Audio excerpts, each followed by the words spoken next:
Welcome to episode 16 of Take Charge of the Classroom, a web series designed to disrupt outdated behavior management models and help you create the classroom culture of your dreams.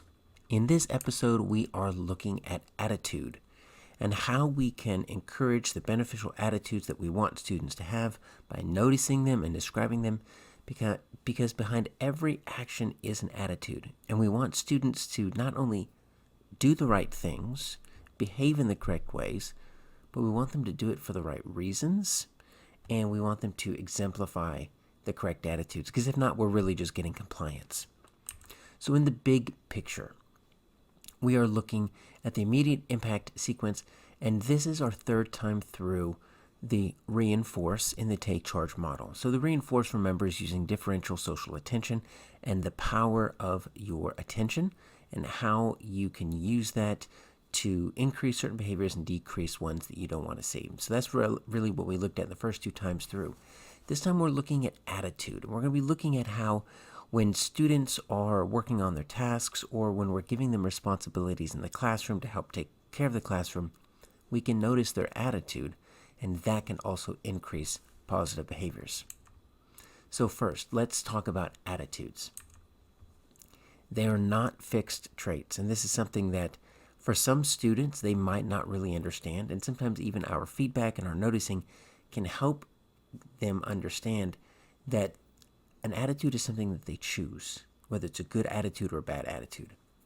And unfortunately, some students can get labeled as, a cheerful person, which you would think would normally be fine, or the party pooper, or the skeptic, right? Or any of these attitudes, they get labeled as basically embodying these attitudes, and they start to take on that identity, and they have a hard time finding their way out. So one of the things that we can do is whenever we're watching students and we're interacting with them, specifically as, like, let's say they're doing independent work, right? And so they're doing independent work or maybe partner work. They're working with a partner, and you're going to get all kinds of opportunities to notice how they're interacting with each other in their daily tasks. And you notice that they are doing something that you like in regards to their attitude and their action, right? Maybe they're being cheerful, they're being helpful. Then you can use words to describe the attitude that they have as something that they're choosing to do.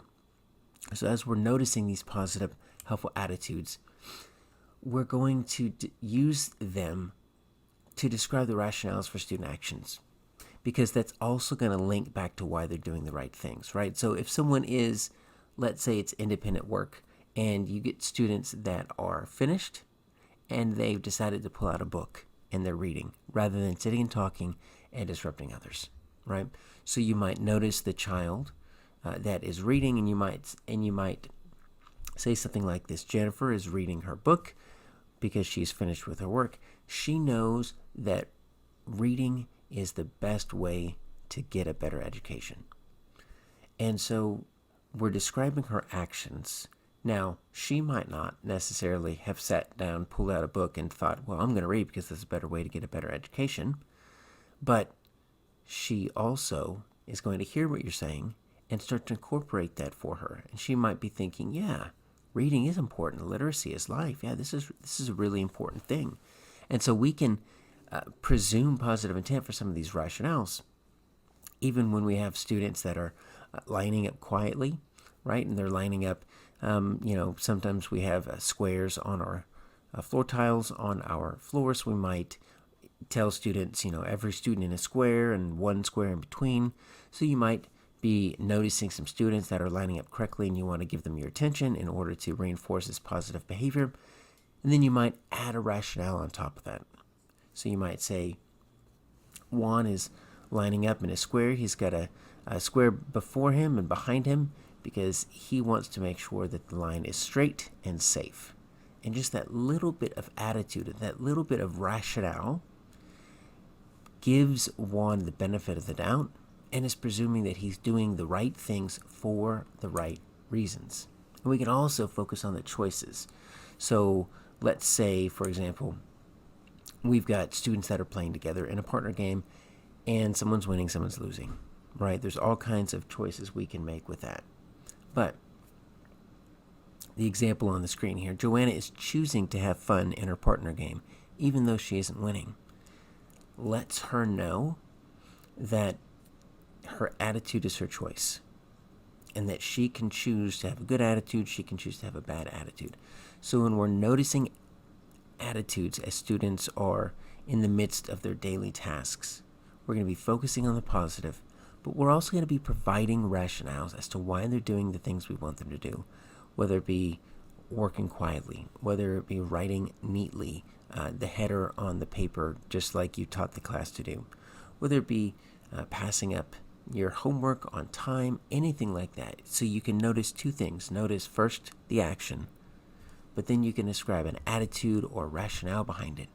And that's just going to constantly put this positive energy into your classroom so that students know what they should be doing. That's the power of your attention. When you're noticing students doing the right thing, everyone gets a clear direction as this is what you should be doing, but then also why you should be doing it. So if they know what to do and why to do it, it's going to be very difficult. It's like the pull of gravity. It's like very difficult to fight against that. So when we're noticing positive attitudes and we're narrating them for students, it lets everyone know that they can choose their attitude. And this can be very helpful for those that, like I said earlier, have been labeled as negative students, as angry students, as sad students. An attitude is a choice. Even in the midst of difficult circumstances, you can choose your attitude. That's just a powerful life lesson for students to be able to learn, and they can learn it all the way down in elementary school. That you choose how you react to a situation, that a situation does not get to dictate how you react. And then secondly, as we are using these descriptors of attitudes as they're in their daily tasks, and sometimes hopefully we've given students responsibilities in the classroom so they're helping to take care of the classroom and take care of each other, we can also be working into this or building into this idea of a moral identity, something that I read about in Michelle Borba's book, Unselfie. So as human beings, we act in accordance with our self-identity.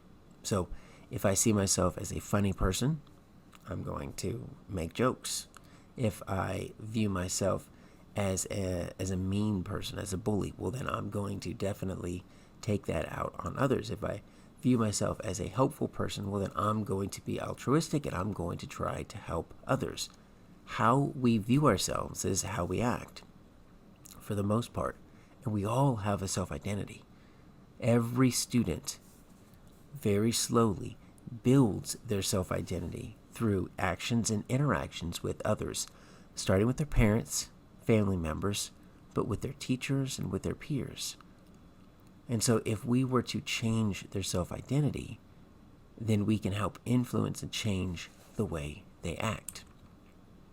So if students view themselves as kind, as helpful, they will definitely act more empathetically. Watch what happens the next time a student's walking across your classroom, they've got a pencil box, and they trip, and pencils just fly everywhere. Who are the students that are going to get out of their chairs to help that student? There's going to be some that are going to immediately jump down on the floor and start picking up pencils. Those students view themselves as helpful. There are going to be some that just sit and watch. So I'm not sure what their moral identity is, because it's not necessarily evident to them, but it doesn't align with being helpful. And then there are some that are going to laugh. So they've got a more negative self-view or self-identity. And so how can we use the power of our noticing to start shifting the student self-identity towards those positive traits, like being helpful, being caring, being a good friend? Once again, by noticing the positive actions and attitudes as we describe the things that students are doing that are beneficial, that are in accordance with our expectations, and we put the attitudes behind there. So we put the reason and the rationale, and that is going to build into their moral identity. So an easy way, but not the only way, is to use positive nouns, right? So let's say that scenario happened. and someone walks across the classroom with a pencil box, trips, pencils fly everywhere. You notice two classmates immediately jump down and start picking things up. So you want to notice that. And so you're going to say, Hilda and Debbie are helping Yvette pick up her pencils. They are both helpers, or they are both good friends. Children's moral identity shapes their character and the adults they will eventually grow into.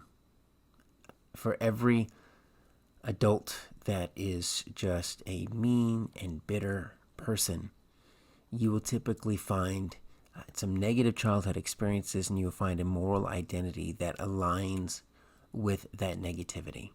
If we want children to grow up to be positive and helpful and beneficial members of society, then we need to help shape their moral identity so that they view themselves as positive, helpful, and beneficial to society. And that comes from the actions that they take and the actions that are noticed and the attitudes behind those actions that we help notice. We can shape the future of these students. We can shape actions that they're going to take 20 years in the future simply by the words that we use today and how we describe and we build into this idea that this child is a helper, this child is a good friend, this child cares about his or her education, this child is studious. All of those things will help these children just take in that positive moral identity and use that to increase positive behaviors and decrease the misbehavior that we're wanting to get rid of in the classroom. So thank you, as always, for watching. You can connect with me on the website, aarondaffern.com/takecharge.